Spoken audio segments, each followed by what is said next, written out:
are you paying attention and do you have a relationship with your breast? Because it's really important. Oftentimes, we're not paying attention to the importance of caring for our breast and breast care until we're diagnosed with something or a friend is diagnosed. And then we're like, ooh, oh, my breasts. Like, I'm Marie McQueen, journalist and proud 50-ish woman, and we are here looking for the true truth in perimenopause, menopause, midlife, and beyond. Opening our minds to other possibilities is not always easy. Hotflash Inc. You're all woman to me. All right, Anne-Marie.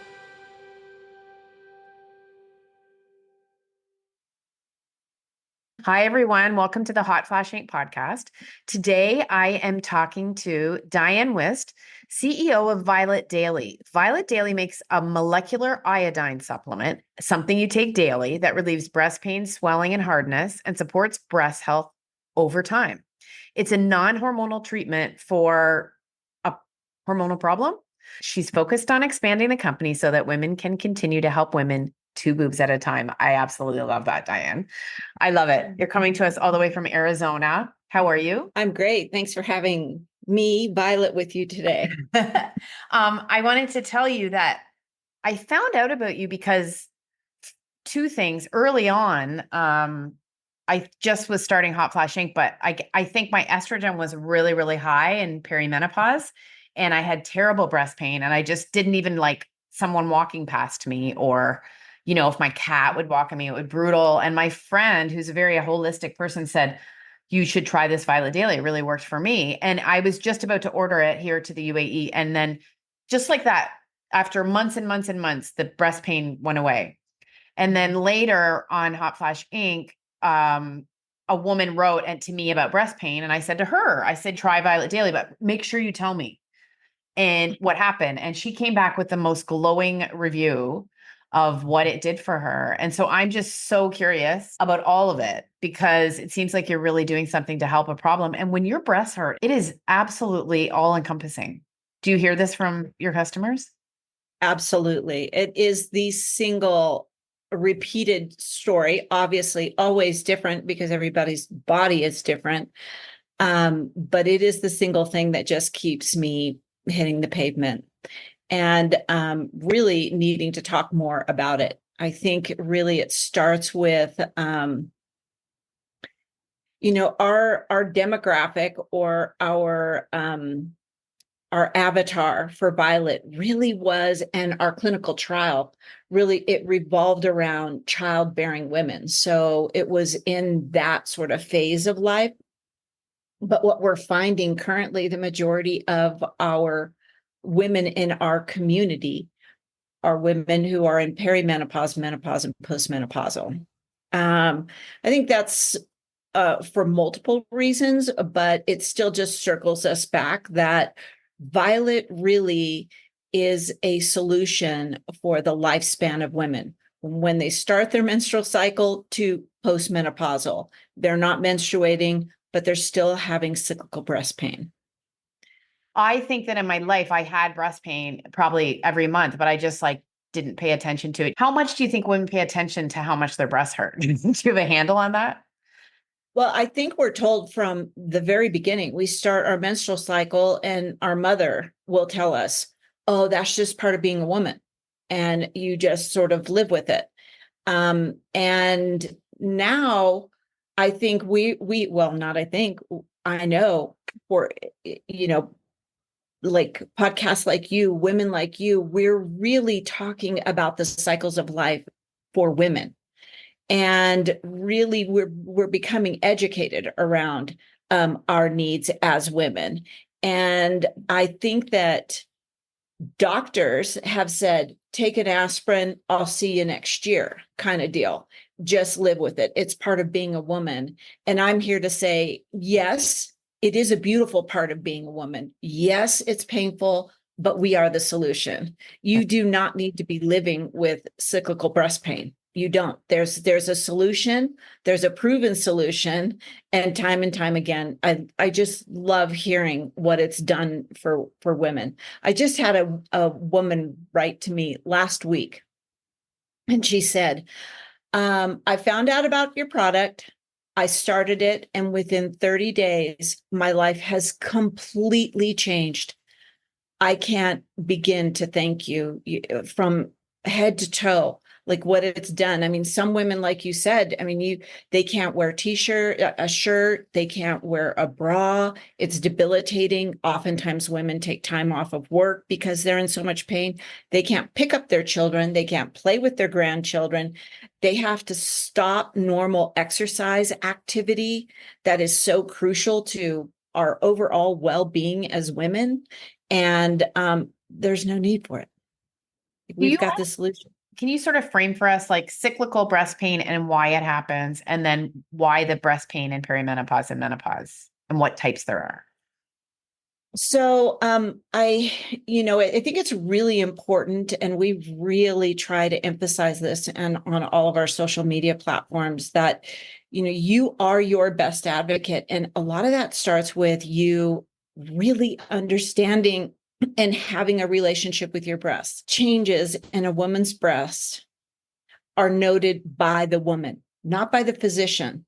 So I think it's really important that women are checking their breasts, are monitoring their breasts. There's some really great apps out there that really allow you to track not only your menstrual cycle, but changes that are happening. And so, it is a classic. We have a very complex hormone system that, it goes from head to toe. And when you have a fluctuation of the estrogen and progesterone that just naturally occurs as part of the cycle, then you start your period, and that's sort of that slough off period. We experience this surge of hormone fluctuation, and in comes the breast pain, the swelling, the achy, the tenderness. That begins, it can begin on the onset of a young woman's menstrual cycle, and how it can look different for women later on in life, postmenopausal. Again, you're having those radical changes in hormones that are because our body's changing. We're going into a new phase of life. But also with the introduction of hormone therapy. So that oftentimes will be a trigger. Women can be in perimenopause, not having any symptoms. They get on some kind of hormone therapy, and all of a sudden there goes the ups and downs of the hormone fluctuation. And here comes breast pain. Oh. And so I do have a physician that I shouldn't say I have quite a few physicians who actually, any woman that they put on any kind of hormone therapy, they put them on Violet Daily, just as protocol. The dose can vary, but I think also it's not only looking at a lot of my messaging lately has been, breast cancer is really on the rise for women, and it's happening at a much younger age. And so iodine is needed for every cell in the body, and it's anti-proliferative. So it helps to create and combat inflammation, which is a lot of what's going on in the breast when they're cycling. And so really there are benefits to taking Violet. It's really interesting. We had a booth at an all-women's marathon race. And I would watch the women walk by, and they would see the banner, do your breasts hurt or whatever? And they'd be like, no, not me. And they would keep walking. And some of them I'd start to grab them, and I'm like, are you paying attention, and do you have a relationship with your breasts? Because it's really important. Oftentimes we're not paying attention to the importance of caring for our breast and breast care until we're diagnosed with something, or a friend is diagnosed. And then we're like, oh, my breasts, like, what should I be doing? What could I be doing from a preventative standpoint that would help to promote healthy breast tissue? So I think it's like I just want to say women who have breasts, like, and then not only that, but it's the whole hormone system. I mean, we know iodine is beneficial to the ovaries, the whole endocrine system. Quite honestly, it's an essential mineral. So how does it work? Well, our particular formula, which is different than anything because we're patent protected, we are a molecular iodine, which is a combination of iodide and iodate. And the formulation of it, most iodines that are on the market, you have to be very cautious of your thyroid. That's not to say that by taking Violet, you shouldn't be cautious. You need to know that your thyroid is in good working condition before taking it. If you have a thyroid condition or you have a family history of a thyroid condition, Violet might not be for you. I mean, or you need to proceed with caution, or you need to proceed under the guidance of your physician.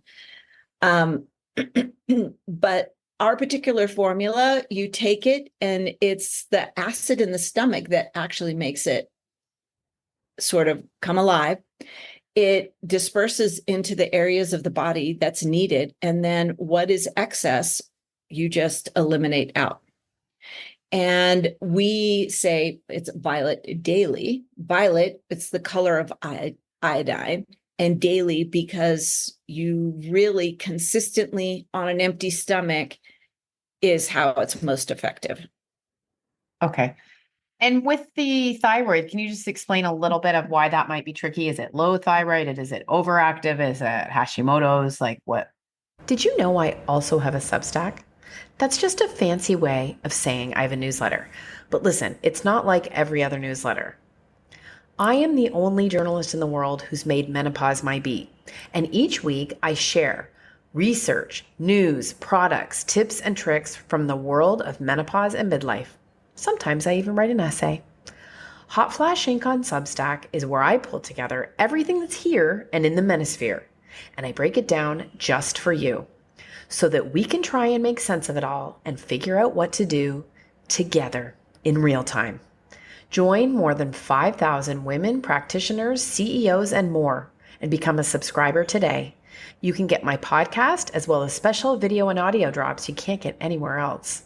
Sign up today at hotflashinc.substack. All the above. Okay. And so most iodines on the market, well, I should say iodine on the market, are known to be thyroid toxic.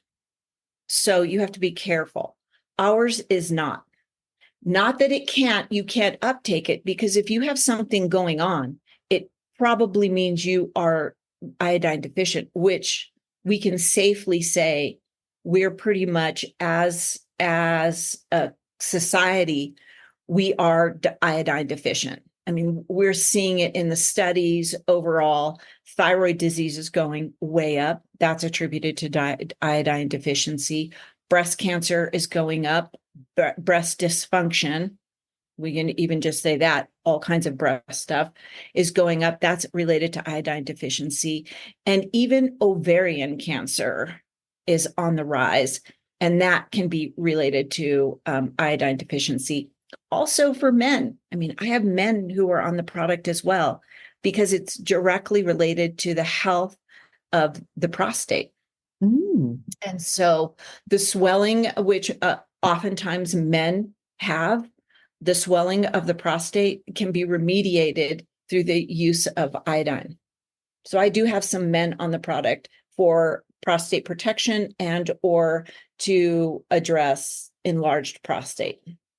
And issues. should people take it if they just wanted to protect their breasts and their ovaries? Yes. Like Yes. okay. And how does that work? Just maybe not taking it every day. Maybe you're taking, we have an insert that goes in our product that says we believe in choice. And that really has to do with, so I have some women that take take one tablet per week, some that take a half a tablet every other day. Some, if you're in and have had a really long cycle of breast pain, meaning I've been trying to deal with this. My doctor has said, quit eating chocolate, quit drinking coffee, quit doing this, eat seaweed. And I've had no relief. I'm miserable. I'm in pain. This has been going on for 10 years. I will often, if I get a chance to talk to them, I will say, okay, you've got a really ingrained pain pathway around this breast pain. So it may take us a bit to break up that cycle and break up the tissue, because it's a lot of women have lumps and cysts that develop that of course create a great big scare. But oftentimes with steady use of violet, you'll see those cysts disappear. You'll see the lumpiness disappear, but everyone's different. So if you're not having any cyclical pain, but you, as from a preventative standpoint, I mean, you have lots of options. 1 tablet a week, a half a tablet every other day, a half a tablet a week. It really, I leave that up to the individual and their physician to sort of make those determinations. You talked about the pain pathway. I haven't heard that before, but I kind of know what you mean, but what do you mean when you say you have a pain pathway? You've been having this pain for a long time. What does that mean? Well, when you, our brain's involved in everything, right? So we're always sending messages up to the brain and then the brain back. So when some women just will have painful swollen breasts just leading up to their menstrual cycle, maybe the first few days of it, and then it sort of dissipates. Some women don't ever get relief.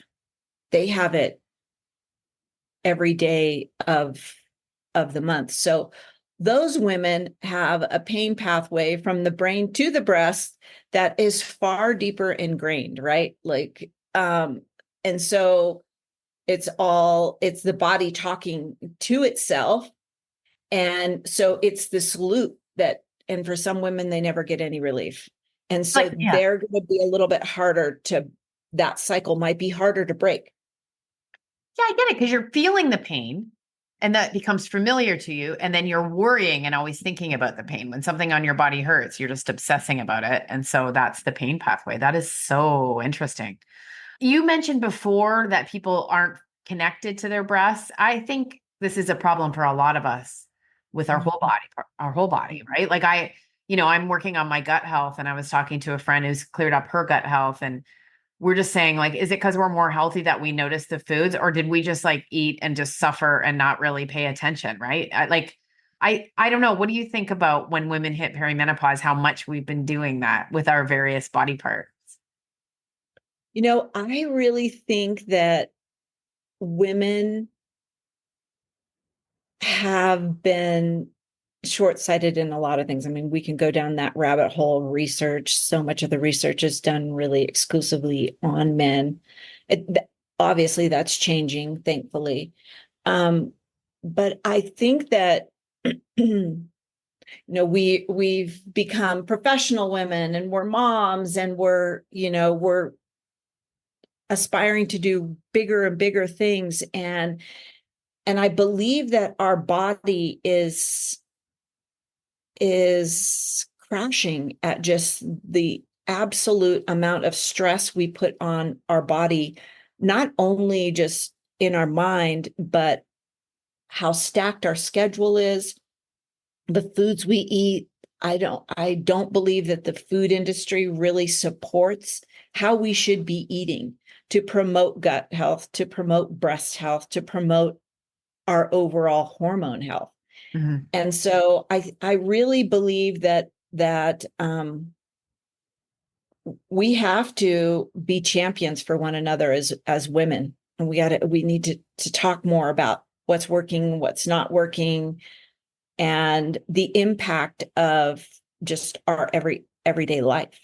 Yeah. I don't know how many answered your question, but no, you did. Yeah. How many times has a friend said, a good friend, like, that's not normal, or this is what I've heard, or, you just mentioned something, you say it out loud, something that's been in your head. It's so beautiful about female friendships. Mhm. Clinical research. Can you talk about that?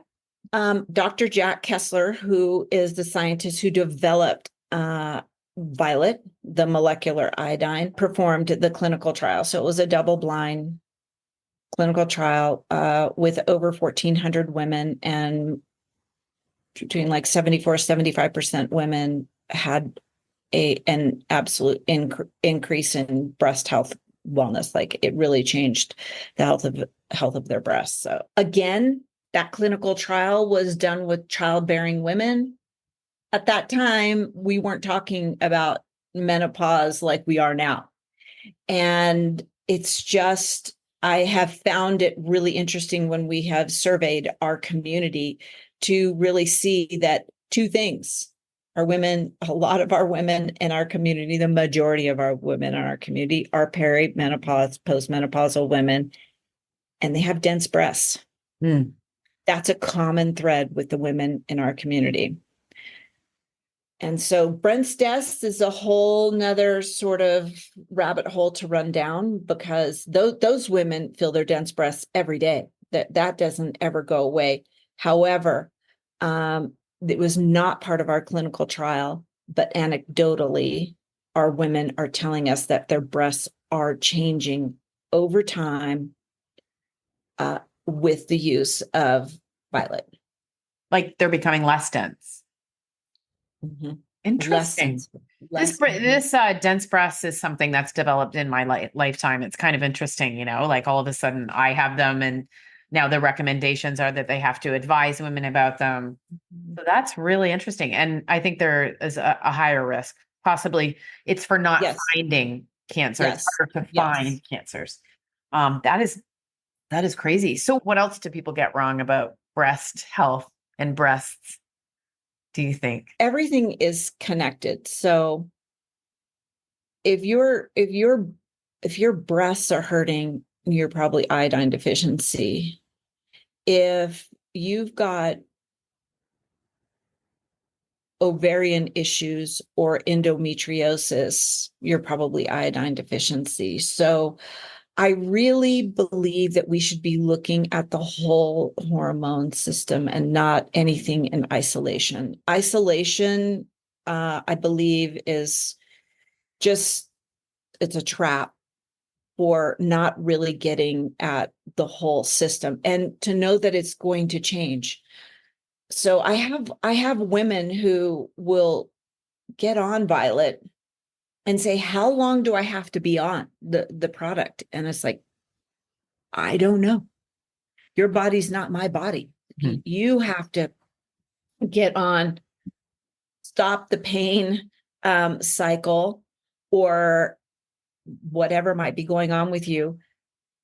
At some point, test your system, get off, see where you are, and then you might have to jump back on. You might be able to scale back. There's no magic formula, because what you're eating, how you're sleeping, are you on hormone therapy, are all the other things are going to impact all of it. And that hormone therapy piece was really interesting, because I don't know, it's a really tricky subject and time now, because it feels like you can't ever even talk about a side effect from hormone therapy. Like I've actually seen a doctor post common side effects, and then a whole bunch of people got mad at her because she posted about the side effects. I don't know. What's your take on that? Risks and benefits always with everything we do, and you are not me and I'm not you. That's why it really continues to just circle back to, we have to have a relationship with our body. I specifically talk about the breasts, but it starts there. Yeah. Like really, I'm very in tune with my body. So I know when things are working and not working, but that's a craft that is constantly changing. I need to constantly read. I need to listen to podcasts like yours. I need to listen to people who are doing research about the female body, and then look at it in context of the whole.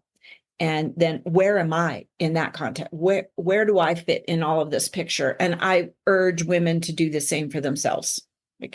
Okay, so yeah, can you help? Because if you, I want to know how you do that, because I feel like this is part of this going to the school of yourself, like at this time of life.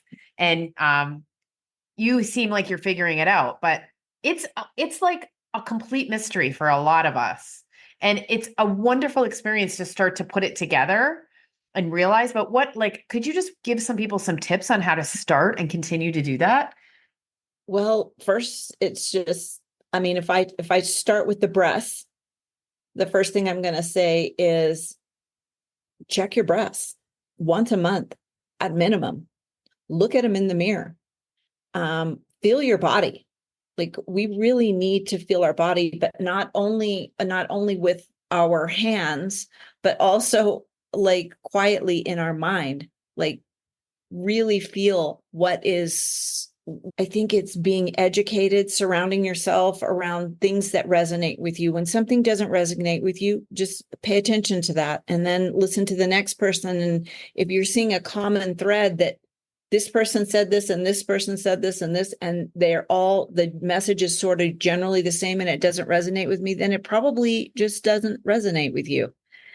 And I think that and then I think it's being open to your mind being changed. And then it's open to advocating for yourself. We have to advocate for ourselves. You go into the doctor's office, they do not know your body better than you do, period. There's no way you know better, but you have to go in armed. You have to go in with a list of questions. You have to ask questions. You have to question whatever hard statement they might say to you or give to you. We have to advocate for ourselves. Have to. Now, this is so hard in this world because everything in this world is saying to trust people outside of you. You can't trust yourself. Like, this is what I find, because I've been learning to do this.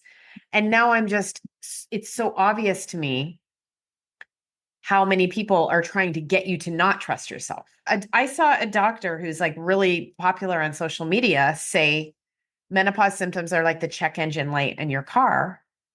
And I thought, yeah, I think that's true. You know, if you're having really severe menopause symptoms, the evidence is starting to show that it's linked to larger problems and it's time to, look at it. But then she said the women I worry about are the ones who don't have menopause symptoms because their check engine light isn't on. And I was like, what are you talking about? That you're trying to scare people who have no symptoms. That's just one example of the kind of thing that's coming at us, right? So I'll give you a little personal side note that really everything is connected. I'm not sure how this one is connected, but it's real. I am having some blood sugar issues, Okay. which is, classically, you could probably just call it insulin resistance. And I'm very postmenopausal. I'm 60. I went into menopause at 37. Okay. So, and I didn't go perimenopause, menopause. I just hard stop. That was it. It just came to an end. But now at age 60, I'm dealing with this metabolic issue, which I truly believe is just a late function of where my body is, having been in menopause for so long and probably being undiagnosed, because at the time I probably had the doctor I'm working with now said to me, I think you had PCOS. And I'm like, I had PCOS. And so now when you trace back, I mean, who was it?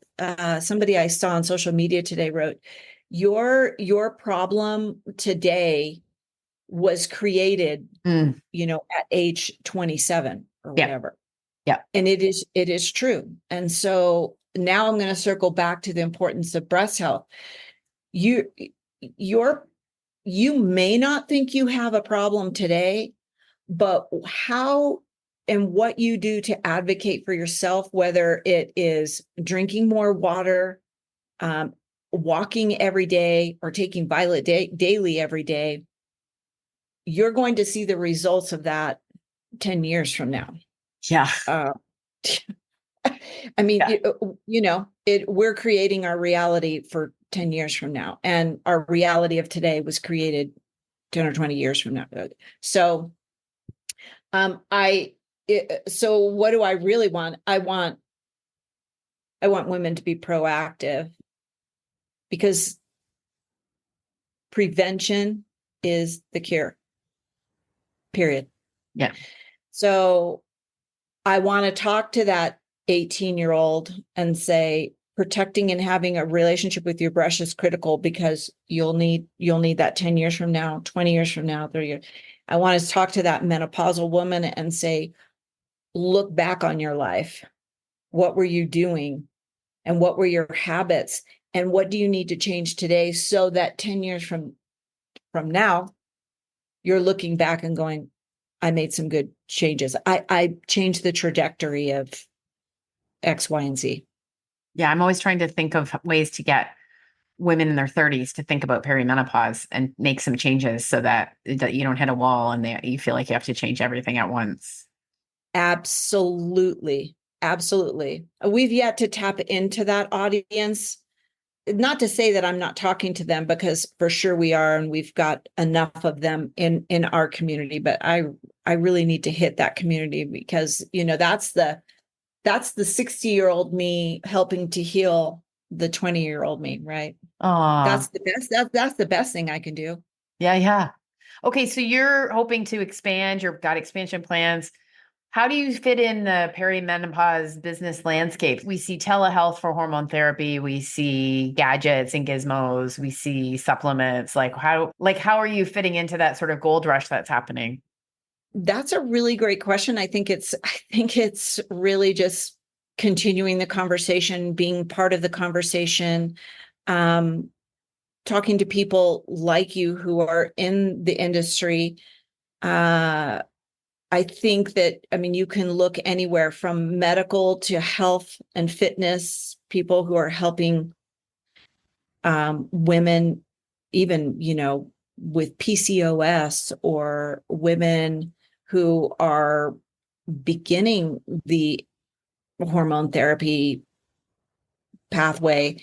It's just reaching and talking to women, and just talking to women, right? I don't know if I grab a 20-year-old, hopefully she says something to her mom who's, 50.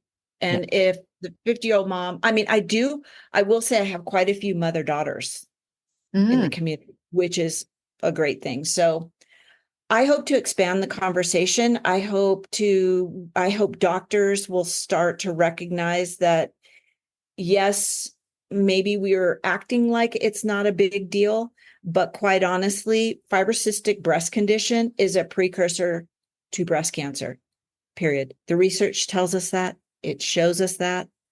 Violet was actually, it went through phase 1, phase 2 clinical trials. It was actually headed to be an RX for breast cancer. That was its original, that was the end point. And it takes a lot of money. So that ship was abandoned. We're now a nutraceutical and or supplement that just happens to have clinical trials to back it, like most supplements do not. And we got to spread the goodwill. I'm hoping people like yourself will introduce me to then the next layer of people who want to have this discussion. And then they'll say, hey, you got to talk to this gal, because we have to help each other. Yeah. I don't care the choice you make, whether you take it, don't take it, whether you take it every day, whether you take it once a week, whether you take a half tip. I'm saying, wake up to the fact that be proactive, be preventative. Prevention is the cure. Any tips for women, since you're on the other side? Did you have a hard menopause? You said it just happened like that. Any tips for how to get through it? My menopause was very different. At 37 I was actually trying to get pregnant. Oh. And so,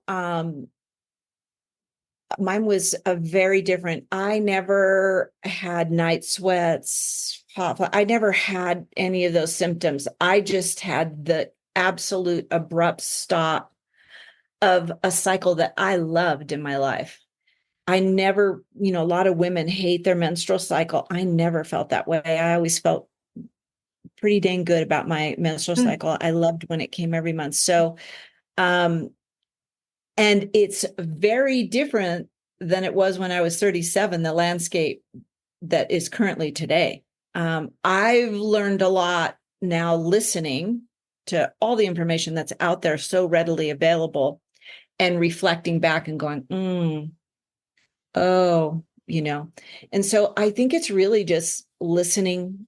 If there's anything, women, I would ask, your body is always talking to you. Always. Right. And if you're too busy, you're not going to hear it. And if you're too busy or you're too stressed, the knock will get louder. It will become a pound.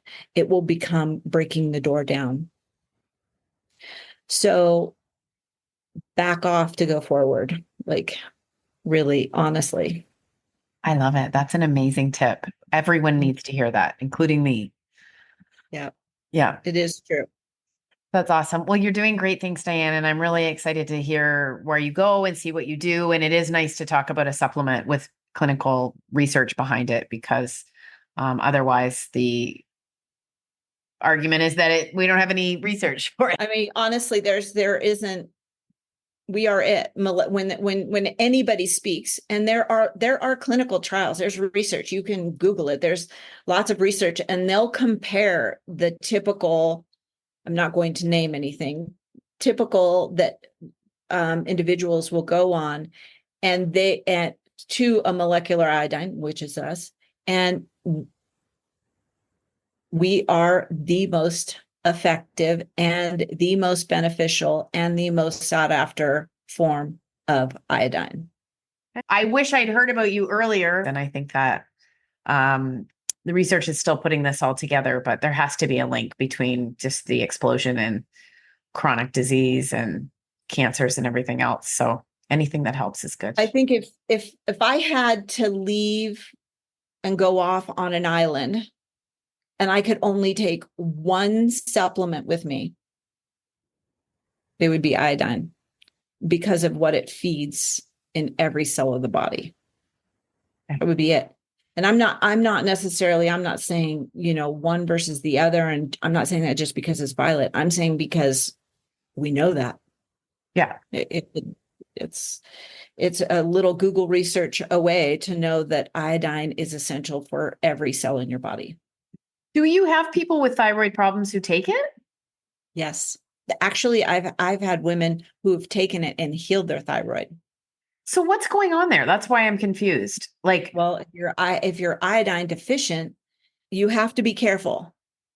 And I'm always cautious because there's a liquid iodine that a lot of women will use, but you really can destroy your thyroid. You have to have a carrier. You have to have dosage properly. The iodine has been used to heal the thyroid in many settings. It's typically in the natural setting, naturopathic doctors. I don't want to speak too heavily to it because individuals really need to be under the supervision of their doctor. Right. If you came to me and said, I have a thyroid issue and I know iodine will heal my thyroid, I would say, you're probably right. However, you really need to be under the supervision of your doctor. It's just not something to mess around with. Got you. Dr. Laura Bryden has done quite a few articles. She really has a love for Violet Daily. And she's done quite a few articles about iodine, the importance of iodine in the whole hormone system, what she uses it for in her clients or patients. And she just straight up names Violet Daily. And I respect her work. Yeah, me too. You couldn't have a better person on your side, really, if you were selling a product. Way to go. Yeah. Okay. Yeah. Thank you so much, Diane. Thank you so much. Thank you, Anne Marie. Hotflash Inc. was created and is hosted by Marie McQueen, produced and edited by Sonia Mack. The information contained in this podcast is intended for informational purposes only and is not intended for the purpose of diagnosing, treating, curing, or preventing any disease. Before using any products referenced on the podcast, consult with your healthcare provider, read all labels, and heed all directions and cautions that accompany the products. Information received through the podcast should not be used in place of a consultation or advice from a healthcare provider. If you suspect you have a medical problem, i.e. menopause or anything else, or any healthcare questions, please promptly see your healthcare provider. This podcast, including Marie McQueen and any producers or editors, disclaim any responsibility from any possible adverse effects from the use of any information contained herein. Opinions of guests on this podcast are their own, and the podcast does not endorse or accept responsibility for statements made by guests. This podcast does not make any representations or warranties about a guest's qualifications or credibility. This podcast may contain paid endorsements and advertisements for products or services. Individuals on this podcast may have direct or indirect financial interest in products or services referred to herein. This podcast is owned by Hotflash Inc. Media.